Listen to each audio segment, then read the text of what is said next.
Oh my God, I'm so excited for this. So, first of all, it's the Hack Attack Pharaoh podcast, episode 12, How Time Flies When You're Psychotic.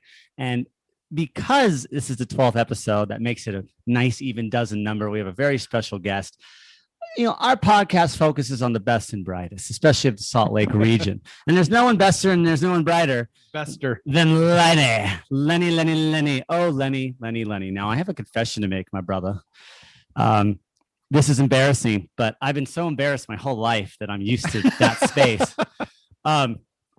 So not being a worldly man, in fact, being a very ignorant, a low intellect man, low brow.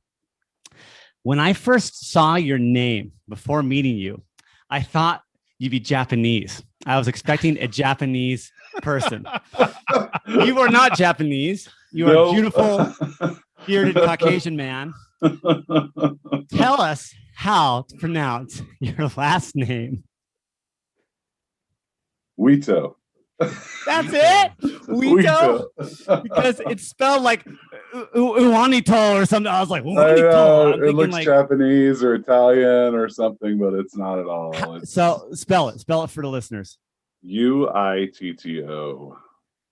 Uitto. I was like, Uitto, Uitto-san. And so we'll get into how I know you, how we all met, and who you are and why you're amazing. But essentially, I was working on a film that Lenny here was going to be the cinematographer for a big scene. And the director was like, well, we got Lenny. And here's his Instagram. And I saw his name, like the name was written out. I'm like, oh, and I'm expecting, Akira Kurosawa to show up to the set. And instead I get this Viking with this great smile. And it's Lenny. So Lenni Uitto. Yeah. It's actually Finnish. Is with us. Finland. It's what? What is the origin of it? Finland. Finnish? You are Finnish? See, I was right to call you a Viking. You're Finnish. I'm right to call you a Viking. I guess so. I don't know. There might be some dispute. They might be like Norwegians and Swedish are the Vikings, not the Finns. You're Scandi. I don't know. They don't consider Finns Scandi, I think. Man, so. well, really? Look, they don't consider look them. It up. Listen. I think Estonia's still over there saying we're Scandinavia too. Yeah, Is that how they sound? Yeah, totally. I nailed it. But listen. I've offended Japanese people already. I've offended the Finns. We could take it one step further. And here's the Pharaoh just blushing next to him, going, "Oh, here we go again." We're just in the first few minutes too. Why stop it offending all Scandinavians by saying you're all fucking Vikings? Who cares? You're all Vikings. You all had long ships and beards and right. Now I gotta pay respect where respect is due. A Viking you are, but we picture Vikings as these big dudes. You, my friend, are shrinking. You, my friend, when I getting in shape first met you, getting some guns and oh my God, it's intimidating. when I first met you, you were much heavier than you are now, and oh yeah, I stalk you on Instagram. I won't blush. Oh, good. To I'm say not that. the only one. Oh God. I mean, he has the best posts. They're always like inspirational quotes. Oh my God, they are so thoughtful. I'm always like, oh my God, Lenny, stop. The depth of his posts are. You guys can stop already. No, this is all about you. I'm pretty sure the audience already left. Oh my God. Well, trust me. And I can tell you in secrecy that I really admire your perseverance and stalwartness because I track your fitness journey. In fact, like yesterday was like day 70.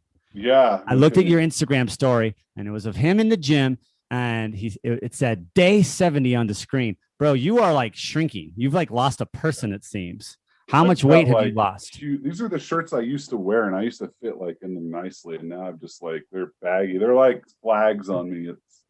I should stop wearing them, but I just anyways. But it's so difficult to go out and buy new clothes. No, I have Every clothes. day It's just I don't know. I just sentimental, I guess. Every day is Flag Day for Lenny. Every day, best holiday. Every time I hear your name, Lenny, Uitto. I just automatically go to Ghostbusters with the mayor Lenny.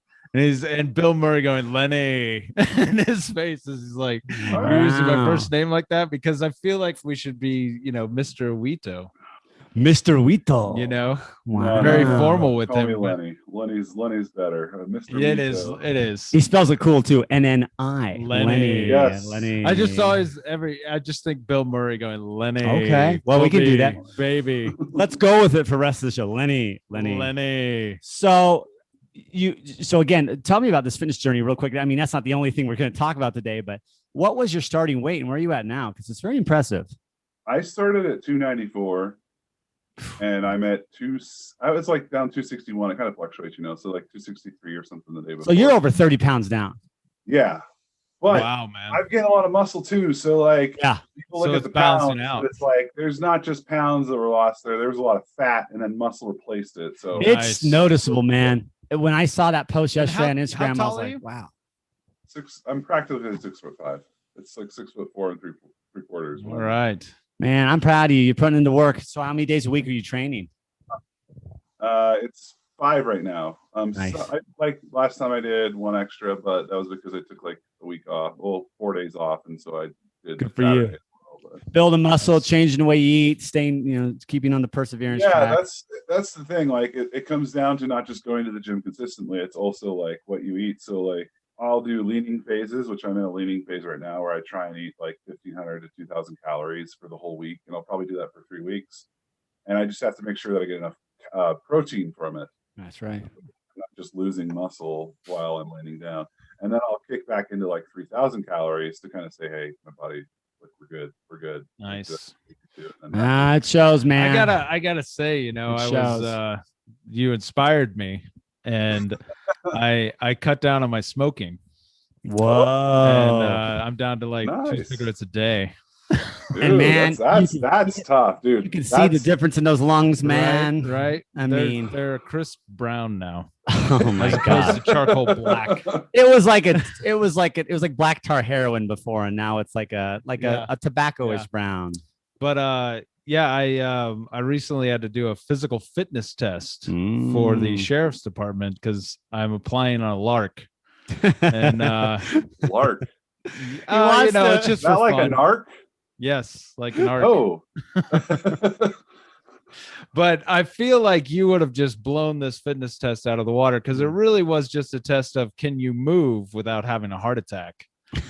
And I mean, it was ridiculous. It was like, can you do 14 push-ups? Can you do a 30-second plank?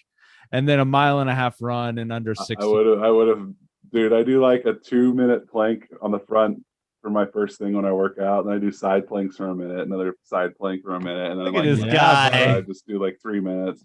Oh, and then like at work, I got everyone to do like a plank every hour for a minute. Well, actually, it was sort of like, it wasn't so much me that got them to do it, but I suggested the plank thing.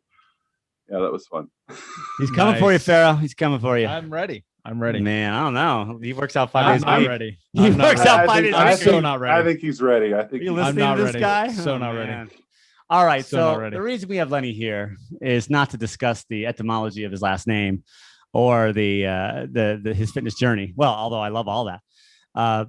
He's an incredible filmmaker. Yeah. This guy is lightning in the bottle when it comes to creativity and filmmaking. What I want to know is, so we're saying independent filmmaking, and he's working on a great project right now called Permafrost. What I want to know is, let's start in the origins of Lenni Uitto.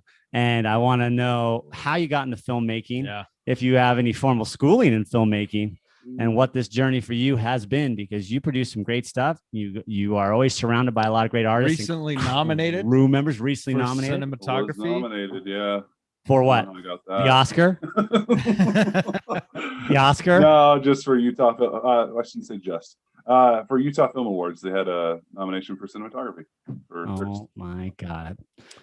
How do you know that? Like when you win, how? Oh, they already announced that I didn't win, so it was just a nomination. But it was an honor to be nominated. The whole thing was rigged. It was an honor, exactly. Like nominations also count. That's why they say like nominated for an Academy Award. It's also, but you were running up. It was rigged, bro. It should have been you by a landslide. So yeah, I do want to get into, because I'm very interested. We talked a little bit about it, but when exactly did you start your filmmaking journey? As you know, how did this happen? Cinematographer, actor. Well, oh man, Let's get into do nitty you gritty. really want to hear that? I Do do. you- Yes, Come we on. do. Come Oh, on. no, We it's do. not We You're gonna an be so enigma. romantic You- when I you mean- hear it. Because there's a Seinfeld quote about the artist or actor, performer's journey, Hmm. and how you count it in years, according to, and you think of it almost like a child, 10 years, teenage years, 20s, 30s, and the progression of that. But you're relatively in that facet. It's only been what, how many years? So if we're looking at like when I did my first short film, like with a crew and stuff, it's been about 5 years. I want to say. So you're like an adolescent. Yeah. I didn't go to school for it. I started out making little wilderness films, like with my GoPro, going out into the woods to camp, like winter camp and stuff, and literally just chopping wood and cutting wood up. And there's actually still a YouTube channel out there, so don't look for it. Choppingwood.com. He's a lumberjack and he's okay. But it literally was just me going out and filming it, and like I had fun filming it because I had fun going out, and I thought they were like the coolest videos, and I figured like everyone would love these. But my edits were like an hour long and like too much Free viewers, yes. nonsense in these videos that was like not needed. And so like I started to notice like that you have to cut some of this out, otherwise people watch for 10 seconds and they leave because they're like, this is boring.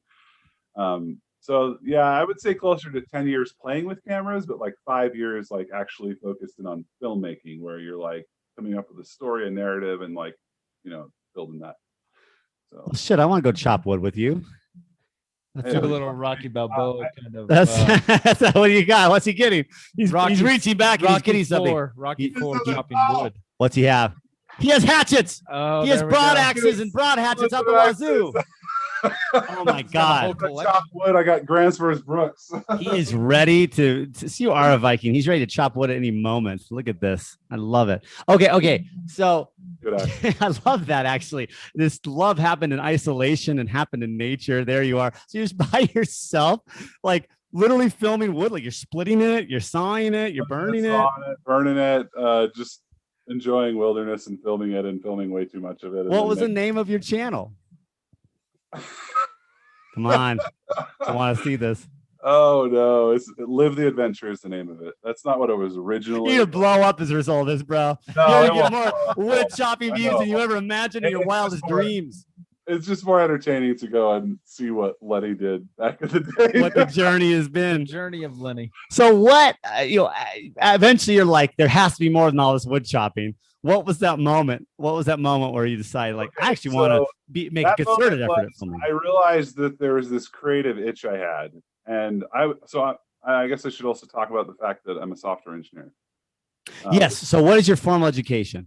Yeah, so I got a computer science degree, and I was doing software engineering. But I had this creative itch that like needed to be scratched, and like going out and chopping trees and like editing those videos, that was it. It was very fulfilling. It was very fulfilling, and I was like, I like it would relieve that stress or whatever it was that was there, and I would enjoy doing that. So I then started to I got onto a feature film, like a feature film as a featured extra, and I was a bouncer. It was called Small Town Crime. After that, I was like, I should do some classes and stuff, and so I started taking acting classes, and this is where it kind of started to. I met people, and then like it was like, well, let's do a short film, and so like I got people to come out, and we shot the first short film, The Trap. The Trap, which is the first episode of WROL. Okay. And yeah, that was the first one, and it started with acting classes with Jim Stevens and Julianne Leakey. I was taking 2 classes there. I ended up taking a bunch of other classes because you took some from Michael Flynn, right? Michael Flynn. I was taking like concurrently, like I was going a lot, like going for it. Wow, just diving right in. Yeah, I dunked myself in the pool, like, and after I was starting to realize, like, one thing I do really well is notice like patterns, and I would notice like, well, these classes are similar. I'm not getting anything different too much out of them. So like I can go whichever one I enjoy more or cost less, whichever. Sure. But like, yeah, then I'd find which like method kind of works with me. And so then I kind of would like flow to that class. And it was like, that was the one that I really enjoyed working at because that was what worked with me as an actor. But yeah, I met a lot of good actors, and I also took Glenn Morshower's class, which was really enlightening. Yeah, that's a great class. He had a lot of good advice, and it was another point of view, and you start noticing ways that he runs class and guides students and stuff. So in a way, you're kind of learning directing as well. So I did that for like a year in his class. I mean, Wow, you dove in. and then I started like I would do the next episodes as well because you're auditioning, but you're not getting the auditions. And so it's like, okay, well, I want to make something and scratch the creative itch that's there. And so WROL was kind of that right there. Is let's make another episode. What is WROL for our listeners? Without Rule of Law is what it stands for, but it's a series. It's on YouTube now. It's also on Amazon, but I think Amazon's like kind of cracking down on the content on Is it like Law and Order? It's like taking Law and Order out of the equation. So it's post-apocalyptic and oh yeah, okay, yeah. It's like basically there's some bad guys that run things, and then there's some good guys, and it's kind of about seeing how the different circumstances that people are in make them do certain things, and that's kind of the whole idea of that. So when did you know you were an artist? I mean, here you are, you're a computer engineer. It's, we could say that's not fulfilling any creativity itch. No, did you find that this was so much more fulfilling than any of the work you were doing on that side? Like that's paying the bills. But when did you know, like, wow, I'm an artist?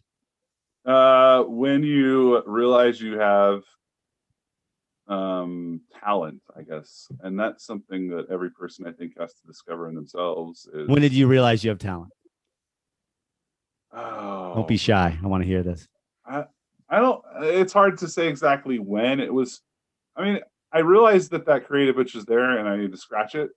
And then, like, when you start coming up with, or you find that you really enjoy the story, or you coming up with good. I don't know. He's breaking down. No, everybody. I can BS this. No, I mean, it's our first cry section on. Wow, you can't cry this early in the interview. Break it down, Lenny. Break it down. No, let's tell me those Uitto tears. When did I first know that? Like, well, I mean, was there like a breakthrough moment in a class? The trap was kind of where I was like, I really love doing this, and so it kept going from there. I mean, that's the best response I could give. Nice. Where I'm at now, I know I'm good at it because, like, I get ideas that pop in that are just really good, like the way to block. Like, okay, so I'm about to shoot a scene, and like, it's not until like a few days before I start coming up like ideas pop in my head on how to block this, how to have it go, like the things that just click that make it make sense sometimes metaphorically or whatever. And so like just I delve very strongly into unconsciously making decisions, if that makes sense. Like, kind of like influencing yourself with a lot of stuff. And then like your brain just kind of, when you sleep on it, it comes up with things and pops into your head like inspiration. And then I use those. And that's kind of what I go off of. And also sometimes I'll be talking about something. I'll just be saying things out loud and I'll be like, oh yeah, this actually works better or something like that. You're like, oh my God. Yeah. When I do scripts as well, I will review the script. I won't look at it very much. I won't like study it and memorize like hardcore. If I have time to sleep on it like a couple times, that'll actually get me more out of it. And then like when I read it again, I kind of like, oh, I remember what was in there just from like sleeping on it.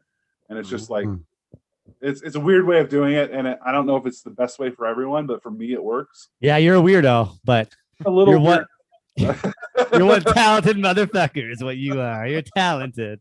But I mean, sometimes you don't have time to do like to sleep on it is the thing. So that works sometimes, but other times you have to just memorize it and then like go with it and stuff. So what was the juncture where you actually started learning the craft of filmmaking? Because you're a damn good filmmaker. You have all the equipment, you have the know-how, cinematographer, director of photography. Having the technical background with computer science, like I'm not afraid of tech. I don't mind learning something new, like new software, new camera, whatever. Like that stuff doesn't scare me, and so I will just go and learn. Learning from people who are already doing stuff. So actually, Sela and me, we worked a bunch together, and I learned a bunch from him because like he was doing his feature film Lost at Desert, and I was coming on set and I was helping out, and I would start seeing how he's composing shots and like putting people into different places, cheating it, cheating it and stuff to make it look right on camera, but it doesn't look right when you're the crew watching and you're like, what's going on? Yeah. He's making me nervous. Yeah, so like you learn from the right people, and that speeds up your progression a lot quicker. Like, you're a sponge. Yeah, I sponge a lot. Like you sponge. Lenny the Sponge is the name of this episode. I think everyone sponges though. Everyone's absorbing a lot of what you should sponge. Yeah, and then you also have to start to learn to filter as well. Right? So not use everything that is coming your way. What works for you. You filter it, you might get bad advice, and then the good advice might get overwritten with the bad advice, and then you don't progress as well. So you have to filter it as well. You have to realize like what is actually going to work well and what doesn't. And I think that's just part of the part of the process of like becoming a better filmmaker. So tell me about the first project you did, the first film you directed, and what it was like to write it, shoot it, how you got cast, how you got crew, what that experience was like, and what it was. The Trap. Let's talk about that. I mean, so Danny Shepard was coming in town, and that's a friend of mine, and I was basically like, okay, hey, I want to film something with you. And I love post-apocalyptic stuff, so I wrote this little post-apocalyptic thing in like 2 or 3 days, and then like we shot it on the weekends. Like it was literally a week process. It was like, all right, let's shoot this. And so I forget how I knew everyone that I got on board. I know a lot of it was actors that I had worked with. Sela came on just to visit and like advise and stuff. And then was it Tara Norton was there, and I think I knew her because of Jim, and I forget when I met her that like it was like cool that I could bring her on set, and I had her come on set for other stuff as well, other episodes of WRL. But yeah, it was kind of like just the networking thing, and like people who I had met in acting class knew people who had done stuff. So Robin Adamson, I believe, was friends with Tara, and so like I got my DP that way. And then like Robin was art direction. I mean, Tara was art direction. Robin was DP.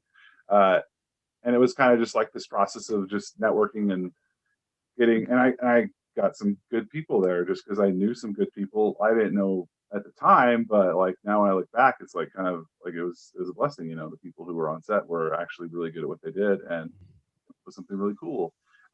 It was a process for me to learn as well. Like I know I was not probably the director I am now, and yeah, it's a process to get there, but yeah. What was it about? It was about a guy that goes into this house looking for food because there's very little food out there, and it basically was a house that these bad guys had set up as like a trap. Oh no. And so people that come in, they jump them, take their stuff, and do it again. So yeah, the guy runs into them and ends up not getting trapped. Instead, he turns it on them. Hey, don't ruin it for me. Don't ruin it. Spoiler alert. Oh no, actually he dies. Can you can you send it to me? I want to watch this. You should go watch it. It's on the YouTube channel. Well, you just shh, jeez. This guy. Okay, so you did Trap, and it's not. You don't try to predict this, listeners. You don't know the twists and turns it'll take you on. Then what came after Trap? How did you grow as a filmmaker after that? After the Trap, I think it was Missing Kitty. Missing Kitty. High stakes. A high stakes plot. Can I take a gander at that plot? You should watch Missing Kitty. That one was funny. It was like, it was my first attempt at a horror film that to me is come on, A like, horror film? yeah. All right. What was the plot of that? But no spoilers. It was about a guy that abducts this girl and he treats her like a kitty cat. What devious mind would this spring from? Who wrote this? Oh my God. I don't know why I wrote it. I had some idea and I don't know. I just sort of went with it. That's awesome. Purr, baby. Awesome. Purr.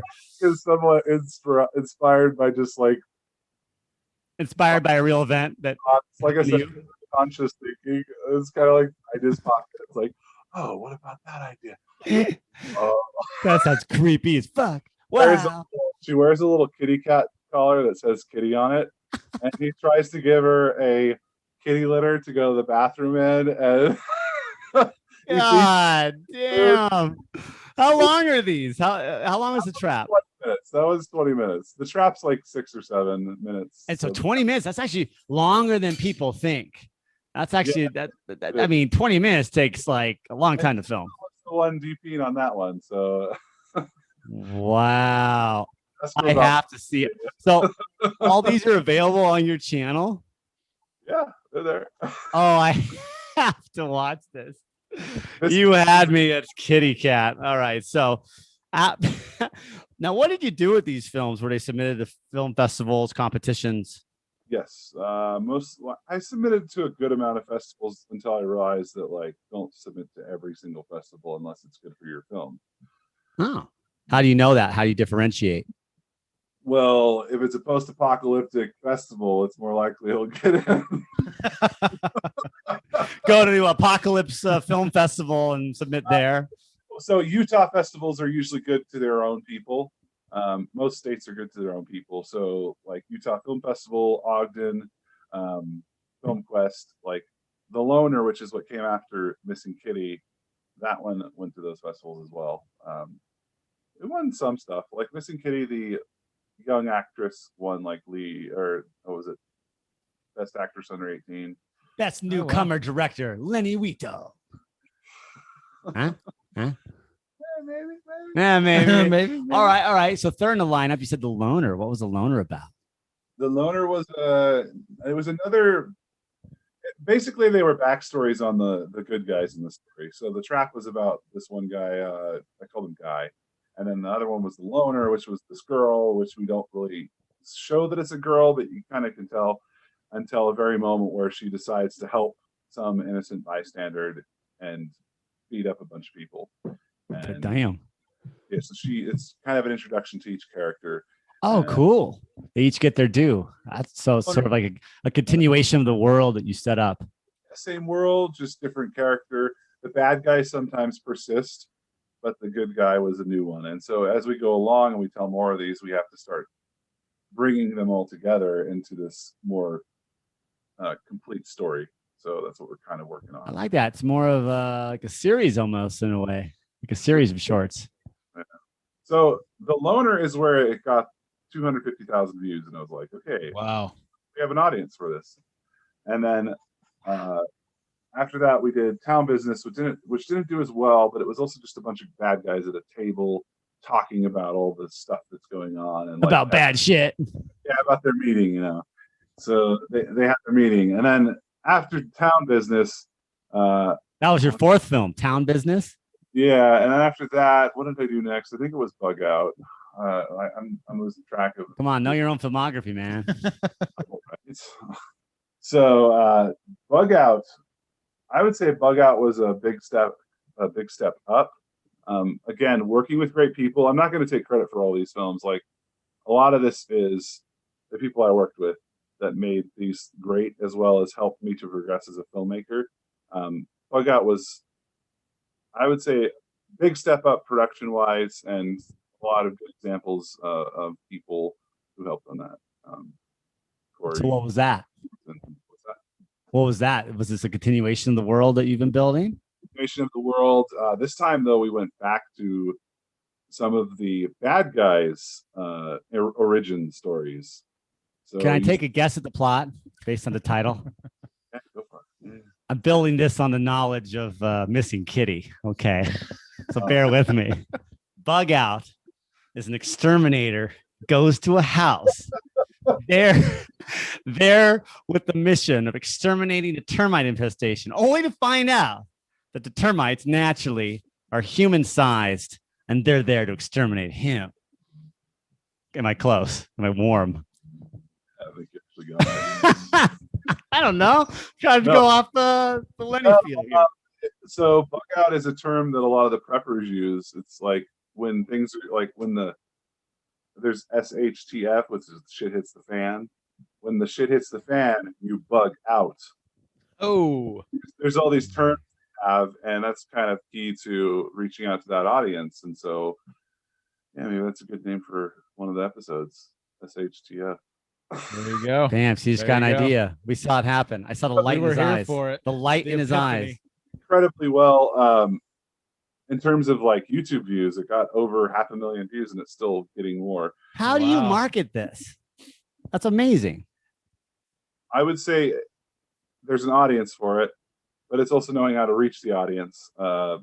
Specifically, I don't know if I want to spoil the secret to. Don't do it. Be careful. Tread carefully. No, there's trade secrets you got to keep safe. Amazon, and Amazon gets flooded with the short films, and they start canceling all the short films because they're all crap. Did I just say that out loud? Is that the secret? That's all right. That's the secret. The 3 listeners we have won't tell. It's like every kid that has a short film that he did in high school that like he shot with his little camcorder wants to put it on Amazon then, and then like you start having all these films on there that Amazon's like, we need to cut down on this, so they stop accepting short films, and then they stop. But I mean, like there are places to get your film out there.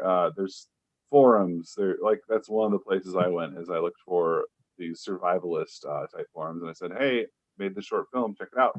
And then those people watch it, they share it with people, and it goes further to other people. It kind of comes down to, if you can make something viral, then you just have to get it to the right people who are going to share it with more people, and hopefully it spreads. And once it's enough, YouTube has its own algorithm that it shares it with people who are similar to the audience that has watched it, which is also an important piece to know, because you have to share it with the people who are your audience. And a lot of time, like as an independent filmmaker, you share it with all your friends who are independent filmmakers. And so it doesn't necessarily help YouTube to figure out what kind of audience you have, because all your independent filmmaker friends might have a bunch of different hobbies and stuff that are their favorite thing to watch on YouTube. And so then YouTube's like, okay, he likes motorcycles, he likes cars, he likes camping, he likes this. He likes chopping wood. Wow. Okay. He really likes chopping wood. Oh yeah. So like, how's YouTube gonna know how to share it with an audience that's like too broad? It doesn't. Right. It's just literally, your film dies at 300 views or 500 views on YouTube, and that's that. A tragedy.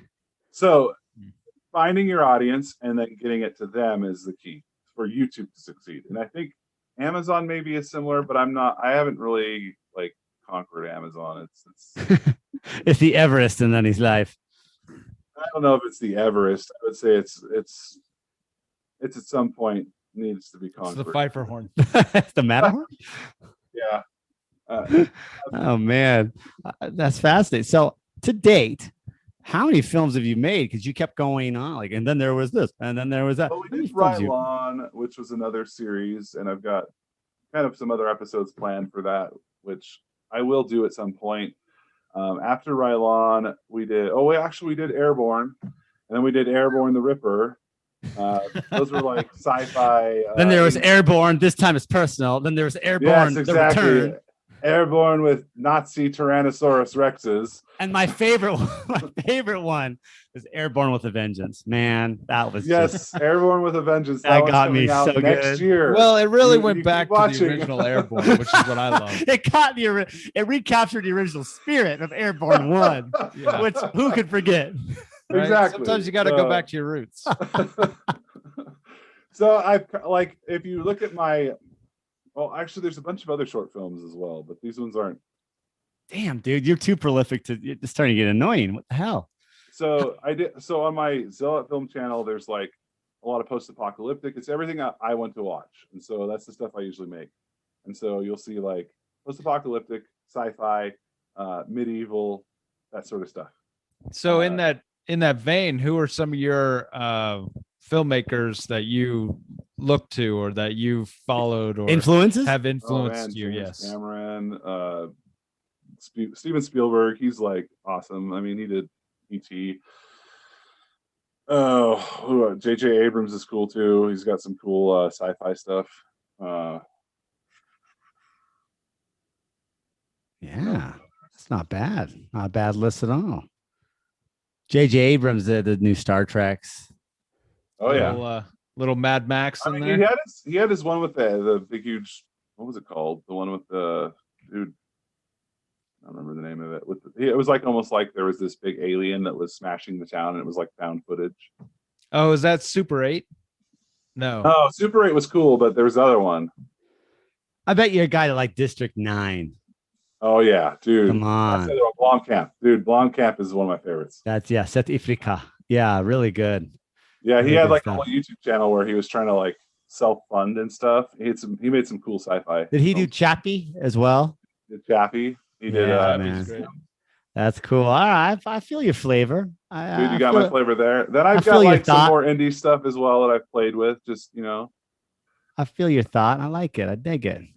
So, how many films? If you were to count it and quantify it on different hands? I can pull. Yeah, you don't even know like how. Well, Dude, so it's a long list. Like seriously, folks, we're talking this guy across features and series and shorts.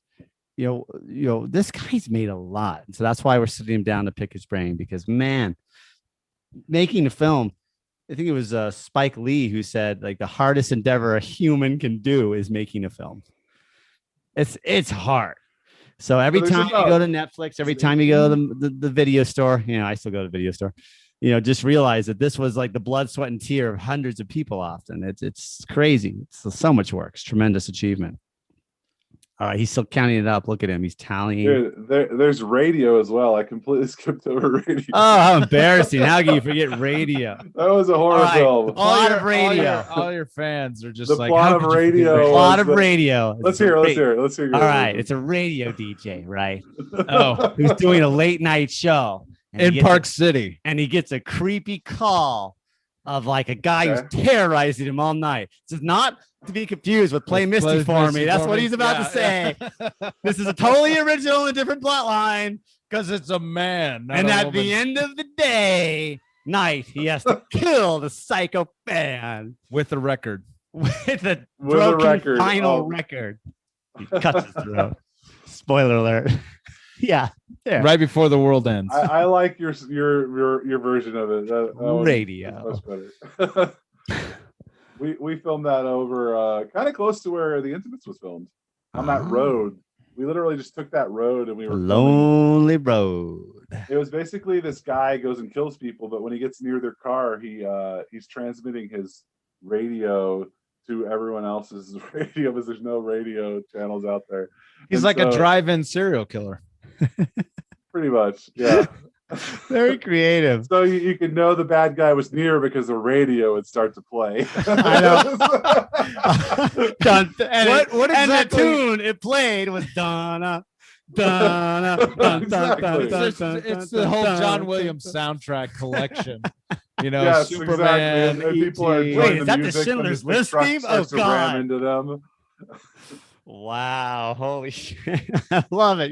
I'm not gonna take a drive down no lonely country road with you anytime soon. You got all these kitty cat radio, schemes. Bug out. I think there's 16 credits, including permafrost, on my director.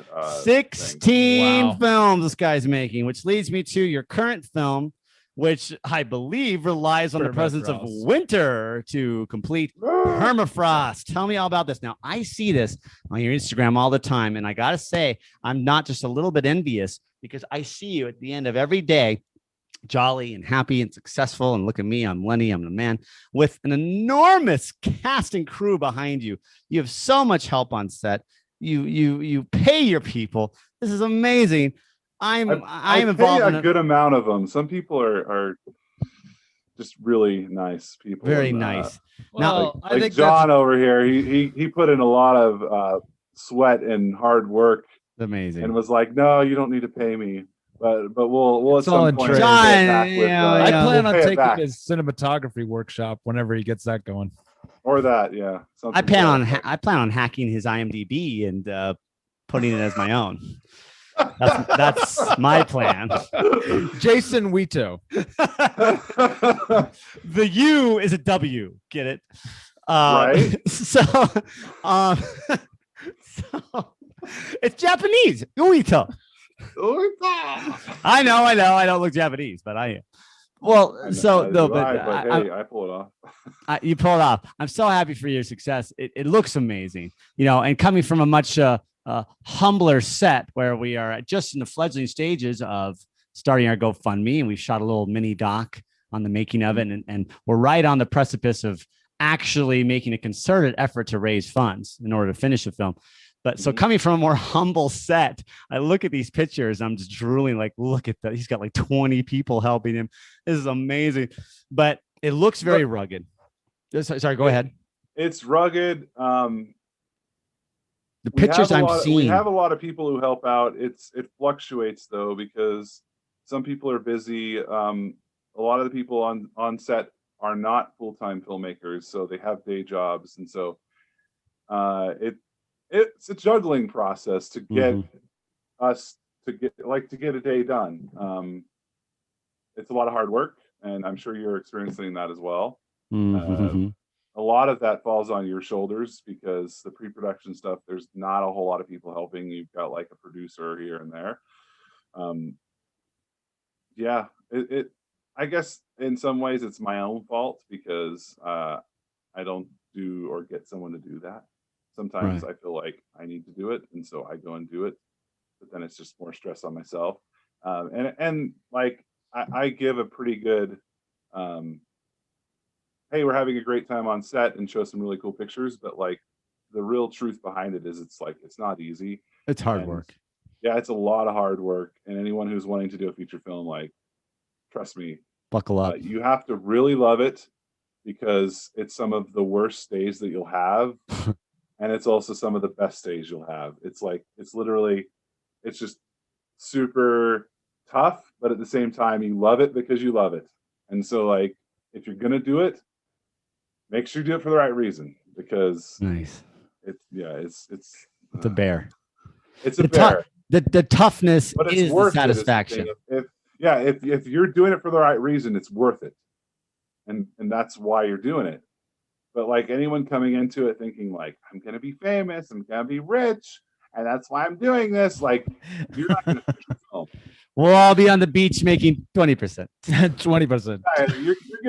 You're gonna get through like halfway, and you're gonna be like, oh, this sucks. Like, why am I doing this? Like, people give up on their film because they're doing it for the wrong reason. So, like, do it for the right reason. Tell a good story, and do it well. I mean, for me, it's the story. It's like I think and that creativity behind it. So. I think too, what you've been really successful at, and as you talk about the people that you work with, is that you've surrounded yourself with not only great filmmakers, but positive people that look to, that put out that positivity, that put out that willingness to create. And that seems to really be part of the industry. The formula for success is too, is who you surround yourself with. Huge part of it. And the 5 years that I've been doing this, I've met a lot of amazing people. A good amount of the people who came on set, I actually met them on another project on it was ASOP, and brought them in on this one. And that still is somewhat strugglesome because sometimes people don't know you and they're like, well, is this guy actually for real? And so like, it takes a little bit for that whole trust thing to work out. And everyone who's doing film, I think, has felt that at some point when you're doing indie film, because you're bringing on someone new and you're like, okay, hey, we're doing something really cool. And they're like, oh, sure we are, because they've heard all those pitches from all those fake producers here that are in the indie world that go and promise the world, and then they go and just drop the project or don't finish it, and then like ruin it for all the people who are actually like putting their blood, sweat, and tears into it, making something amazing. And those are the people they should be working with, because that'll actually like lift them up and Right. get them to go further. So I look at the pictures online and it looks beautiful. First of all, it's rugged. It's in the winter. Your character's face, there's mud and dirt all over the face. You have a musket slung over your shoulder. You got a woolen beanie. You got a big coat. I mean, it really has a rugged look. It's like the Lenny meets the Revenant here. I love it. I'm dying to know the plot. What's the plot? Tell me that there's a mauling. Is there a mauling grizzly bear? Anything? Rob, the other EP on this, he's always calling it Mad Max meets the Revenant. I'm sold. I'm in front row. Oh my god. No, that's kind of the best way to describe it. So it's about a bounty hunter who is basically, life's not good for him. It's going worse and worse, and then he basically, well, I don't want to spoil the film, but don't do it. Just give me the basic gist of it. Turn of events. Give me the log line. Redemption path is the best way to describe it. So that's what the film's about. And after he gets mauled by the grizzly bear, then what? You should have been there the day on set when they had the grizzly bear. It was actually, I was dressed up as the bear. Sean was dressed as a grizzly bear. Yeah, a very short bear. It was like Jean-Claude Van Damme when they first in the original Predator suit. Sure. Before they brought on Peter Hall. Sure. It was that short guy, and then they had this tall head. It just looked weird. I'm sorry. God. Okay, so are you done? Did you wrap, or does it need more? Yeah, so we're wrapped with snow. I took a week off after that because I was like, okay, I've been shooting weekends constantly, plus working my day job. So it was like, there was a lot of stress. I was like, I need a break. So I went into the desert and camped out with my friend Corey, and we just like did nothing for 3 days. Cried a bit. Then snow actually found us. Of course it did. You got snowed out. It ruined your camping out of the trip. desert.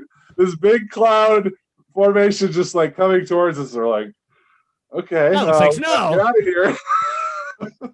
And so we left early because of snow, because it came to find us. Oh my god! So you can't finish it because winter's over. No, we finished all the winter stuff. So now we have some indoor shoots. That's why we stopped. We're like, okay, we're done with winter. And so we have some indoor stuff. There's like flashbacks or there's some flashbacks, which that's one of the scenes, but I'm gonna have to shave for that, so I can't do that yet. There's a bunker in the side of a mountain, which we have to film the interior shots for.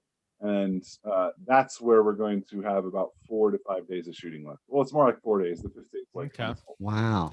And you've had some pretty interesting actors and crew on this. I like to talk about that one picture of you with the two mountains. Lenny's Lenny's 6'5", as he mentioned. He's a Viking, yes. And he was standing next to these two gentlemen who made him look like my height, about 5'10". No way. And who are these two gentlemen? How'd you find these two Bjorns? So Rob actually knew them. Contacted his through cryptocurrency named Tusk, which check that out. No. plug. Wow, shameless plug. Shameless. God. Shameless plug. No, we don't do that on this podcast. Why did I do that? I thought you were better. Dang it. I want to see his picture. Actually, that's what our whole podcast Johnny, is about, will you pull up this picture while he's telling me this? Yes, I will. I want to see this. I will find it. So they're in the film. Who are they? Are they them. bounty hunters? Yeah. Sure. Oh, I can't share a screen, but there's a way to show your background. How I have my. Yeah, you're zealot. I want to ask you about that when you're ready. Yeah, let me. Behind Lenny here, you know how you can all have a Zoom background. Oh, he's got a production company. Zealot. Pretty cool. I'm gonna post a picture here, and you can see these guys. It was funny when you grabbed your Viking axes, you disappeared into the background of your Zealot logo. Then you reemerged with axes. It was a magical moment for me. Dude, axes are awesome. Axes are awesome. They've served mankind for many years. It's fun when you. Well, the thing is, like axes these days, the ones they sell at the like Walmart and stuff, they're crap. Sure. I've used a true, like, forged axe before. where it's like it's razor sharp and it'll cut the hair off your arm if you rub it across. If Lenni you go Uitto. with that, that is fun. Let's do. You need to do a commercial. We need to get you an Axe commercial. I picture you like splitting a stump, and you turn to camera and you say, "Forged, feel the difference." And it, like we get like we'd zoom in on your face with the axe over your shoulder like a lumberjack. It'd be really good. Okay, hold on. Let me find this picture because I'm getting distracted. So who were these guys? They were in the film. Okay, so they are. It's the Kafusi brothers is the way they're referred to, but it's Bronson and Corbin Kafusi. They are football players, NFL football players. In the NFL currently. They have been drafted into the 49ers and the Green Bay Packers. How did you get hold of these guys? Football players, NFL football players that we got into the show, and they're like huge. And so they worked perfect for the part. Basically, Tiberia, one of the bad dudes in it, she's got these, big mountains of men that are her bodyguards, and sure, these are the guys. Oh, I love it. Did they have lines? Oh, they have lines. Oh man, so they are currently playing in the NFL. Yes, and they had to leave for a 10-week. So we got done shooting, which was really good. And I was like, okay. And then they went off to do their NFL thing. Yeah, and that's what you said. Go have fun, do your NFL thing. I love that. Yeah, no, they were like waving a handkerchief. Good luck. Yeah. Lenni, that's amazing. That's amazing. Football fans are gonna freak here. So, okay, I'll get out of the way. No way. These are the guys. Look at them. So what I'm looking at here, the guy on the left looks like Jason Momoa. I mean, we got this huge guy. Wow. I mean, we're talking what 6'7", 6'8", these guys. The thing is, they're behind me, but they're still taller than me. It's foreshortened, right? Wow, they're enormous. They're standing about the shin deep in snow. They both got machine guns and vests and winter camo pants and hunter caps and big, heavy bearded guys. Wow. And now Pharaoh here is showing me a picture of these guys. Lenny's standing between them, and the guy on the left of you has to be 6'7" or 8. The other guy 6'6" or 6'7" at least. They're huge. Actually so huge. The guy on the left is almost 7 foot, and then the guy on the right is 6'9", I think. What a shrimp! Wow, unbelievable. Where did they play college ball? BYU. Wow. So they're Utah boys. They are Utah boys. They are in Provo. Wow. BYU. So they could kill a man by squeeze his head like a melon with one hand, but they've never said the F word. One hand, it would be their thumb and index. But they've never said the F word. That's the craziest thing. Sure. Huh? We don't know that for sure. Let's look into it. I want their files. They only say it on the football field. That's cool, man. That's cool. But then you've got, also there's been, just being on set, I've met some really cool filmmakers too, like Inglewood Films, JD Allen, right? JD Allen. Yeah, he came on set. He checked us out for a bit. I've been wanting to get him out a couple times, but he's also very busy with his own projects as well. So yeah, the Shoebox, right? Yep, the Shoebox, which he's been winning literally that has been winning a bunch of awards. He's got some director awards for it as well. So yeah, it's been good. I think I just saw he was nominated on Cannes International or World Film Festival. Yeah, short film. It was the latest and greatest. But again, it just speaks to Lenni and all his passions, absolutely, and how good he is that all these people want to be around you. Exactly. You are only as good as your sphere, right? Your influence and the people that you walk through life with. I mean, a lot of high caliber talent coming out of Utah here. Yeah, no, there's a lot. John and I are just happy to be here. That's what I will say. There's a lot of talented people here, and I don't think we get the credit for it. Yeah, we have a lot of talented people who are working on permafrost in the crew side as well as the acting side. And even there's people who are on crew that are also acting in it, and they're also very good actors. And it's like, wow. And they're doing both sides of it because sometimes there's just no opportunity here. So it's like, okay, let's do it all because this is fun and we're good at it. So hell yeah. So what What's next for Permafrost once you finish it? Because you're pretty close to wrapping. What are your hopes for it? I mean, have you ever submitted to Sundance? You ever go the whole hog? The hopes would be big festivals. So Sundance, South by Southwest, Tribeca, what maybe Cannes, whatever big festivals there are, try and go for those, and then submit it to some local Utah festivals because that's kind of our home base, and like I support that, So that's what I would plan for. And then, you mensch, you good guy.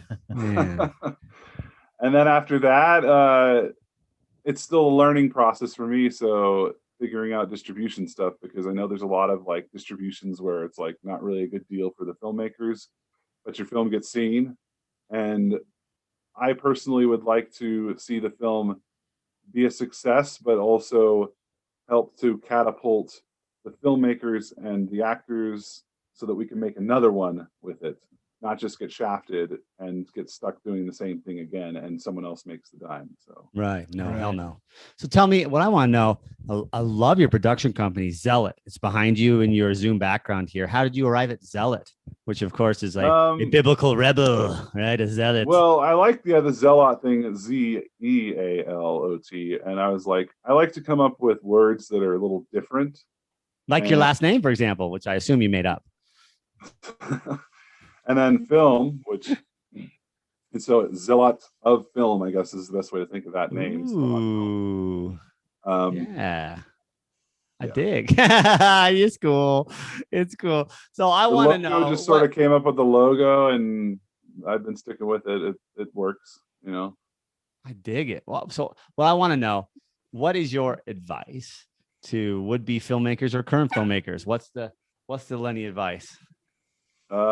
Keep learning, surround yourself with great people, and that's kind of the process, is building your crew, and those are people you can rely on, and just keep learning. I like, honestly, the learning aspect is the biggest thing, because there's a lot of people that get egos that think they've arrived, and they can't see the faults of their film, and so they don't get better to make something better the next time. So that's why I say keep learning. Like, don't stop learning, because as soon as you stop learning, someone else is learning, and they're going to, do it better than you and overpass you, overtake you. Not that it's a competition, but it kind of is. Yeah. Not that it's cutthroat, but it's cutthroat. You're competing for, talent. You're not directly competing, but you are indirectly competing with everyone who's out there in some way, shape, or form. Mm-hmm. And I like to think of it that way, because I don't like to think I'm directly competing with anyone else here. It just, and a lot of these people are your friends, Yeah, and I support them is the thing. Like, that's the other thing, is you should support everyone in the community, because that makes the community go up. If you're tearing everyone down, your community doesn't thrive, and then that means you don't thrive as well. Right. And that's something that people need to realize, is that they need to support each other, and it only makes them go higher if they support each other. Well, I think it goes back to what I used to tell people about, auditioning in New York, is that don't think of everybody as your competition. Think of them as a community, because when you get in the room, you have no idea what those people are looking for. And if you consider everybody your competition, it's one, just going to drag you down. Yep. And two, it's just going to be so overwhelming. That's negative too. That's existing in a negative space. Yeah.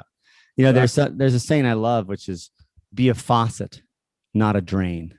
Ooh. There's some wisdom. I think I'm gonna put that on my Instagram, Jason. Dude, I want to see that in the next fucking Lenni post. Be a faucet, not a drain. Be a faucet, not a drain. Jason Hackney. That's what I want. Is that actually your saying? Or am I gonna? I forget where I saw that, but I love that. Be a faucet, not a drain. And I think we should all aspire to that, because there's a lot of drains out there. Haters, shit talkers. People undermining, people projecting their insecurities on others. It's a nasty dog eat dog world out there. So we all got to call it. That's why they call it Darwin, not Dar lose. Yes. So to be a faucet is to dump of yourself, is to really just give and give and give, not take and not undercut. To that note there, giving, I spend a lot of time on other people's sets. Like that's something that not everyone knows, but I will go out and I will help on other people's sets, and I'm not being paid a lot of the time. I'm there to learn as well as to help make that film better in any way that I can from what I've learned. And you know what? Amazing. And you know what? That's how I met you, pal. That is on the set of The Intimates, which hopefully will be in Sundance. The Intimates, I love Sela, and like we've worked together, and I just love like what he's got going. He's just got this creative mind that just like blows me away. I'm just never like, stops. wow. And like, so I love working with Sela in that sense. So it was like when that opportunity came up, I was like, ooh, I'm going over to work with Sela. Cool. And it's like, ooh, look at that smile. And hopefully, you know, our films are in Sundance side by side. That would be awesome. You know, cool. I'm hoping that we're done by winter with ours, and then I'm not sure. Like, it just depends on like a lot of things other than myself that is going to determine whether that happens, because you've got like composing of music as well as sound mixing and Foley and all that stuff. And you don't do all that. You pay others. But that's where the whole thing. I don't have control of that, because if I go and give it to someone else, then it's on their hour. And they may be doing it as a side job, which means then they're doing a full-time job as well. Right. And so it takes longer. So I'm hoping we'll have it by winter, but I can't make any promises until. But we will have a trailer, hopefully quick and soon. And are you doing any of the editing? Yes. Okay, so you're going to do a lot of the. So editing, you're a jack of all trades. You can act. That's the only way you can do it without having blockades that stop you from succeeding. You know, you know who you are. You're Chaplin. Chaplin did it all. He directed. He wrote. He composed the score. He starred. I haven't done music. Everything. You're just prolific. You're Chaplin, man. Well, it's something. I don't know. It's just like you said. I'm determined and all that stuff. That's why I do everything. It's because I'm very passionate and I want to get things done. And so instead of waiting around, I go and learn it. I go and do it. And you're doing it for the right reasons, like you've talked about, because you love it. It's for the love of the game. You love it. Right? Oh, man. Well, thank you so much for letting me star in the rest of Permafrost. Oh, wait, you didn't know that? Yeah. It turns out that he's your character's long lost brother. I'll be in it. I'll be in the rest of the film, Lenny. It's amazing. Oh, you didn't know this yet. You've written that part, right, Lenny? Man. I mean, that's written out. It's like 10 pages long. It's only Jason talking. He monologues the whole entire time. Absolutely. Lenny, if I may, I hope it's not presumptuous, but I've added a few amendments to the script, if I may. Wait. I've already emailed it to you in the course of this very interview. It's a 27-page scene. Really, I don't know if a monologue can be called a scene, but look it over. Somehow in this 27 I'm not sure how you're going to memorize that monologue, Jason. Well, a lot of it is him just taking and putting on his shirt over and over again. I will need 10 cameras on me too. Okay, we can do that. 10 cameras is easy. But yeah, but we'll talk. 1080p. We'll do lunch, babe. We'll talk about it. Have your people call my people. Yes, because he has people. But before. But before that lunch happens, I just want to sincerely now thank you for spending your time wasting part of a Thursday evening talking to us and imparting some of your passion, your experience, your know-how, and just some getting us excited anew about filmmaking, acting, and the power of storytelling and narrative. It's why we do it. We love the art, and I admire you, man. I admire not only your fitness journey and tooth and nails determination there. Your last name is to be envied, certainly, but your filmmaking, man. You're a prolific filmmaker. You're a prince of a guy. You're like one of the nicest guys I know. So I was really excited to have you on. He's really pushing for that scene in your movie. I'm gonna have to give him a scene, John. Maybe like when you pop in again at the ending, Jason's there with you. Absolutely. See, Absolutely. see. I think we This should might do a have to whole happen. we should do a whole Master Blaster kind of thing where I'm up on his shoulders We're going Thunderdome. and he's carrying me around. Beyond Thunderdome. Yes, there you go. No, I haven't talked to Sela yet, so if he watches this, we've got a part for him too. So if we get all three of you in the same scene, that would actually be really cool. Oh man. Absolutely. Oh man. Well, I did not do this interview for that. I did it No, because I know you didn't. I actually you appreciate are the the fact man, that- I and appreciate people need. that, you guys had me on here because I love it's talking great. about this stuff. It's as you can tell, I'm passionate about it, and I kind of don't Absolutely. shut up about it. So People need to know that cut you're me the off man. and Just be like, shut up, Lenny. People need to know that Wow. you're the man. And so, one more time, I want a shameless plug that I'm inviting you to do. What is your YouTube channel? How can people watch your films? So Zealot Film, as it's written on there, XELOT film. Zealot Film, and it's on YouTube. So you should be able to find it if you look up that. Just the YouTube channel. And he's a viral filmmaker. Not to say he has a virus, but his I'm shit not goes a viral viral. He's filmmaker. amazing. He's talented. I And make we're some happy to good- know him. Some good stuff, and I try to stay humble. So if I downplay it, that's just It shows, buddy. And the humble hard workers like you are the ones who end up on top. Cream of the crop. All right. At least that's what we hope. In my book, hey man, the good guy always wins. The good guy wins. All right, Lenny, you the man. Thank you, dude. Hey, love you guys. Love, Love you. you too, buddy. See you on the sharp end of a camera, hopefully. Yeah, Yes. bud. All right, man. See ya. Latest. Have a Peace. good one.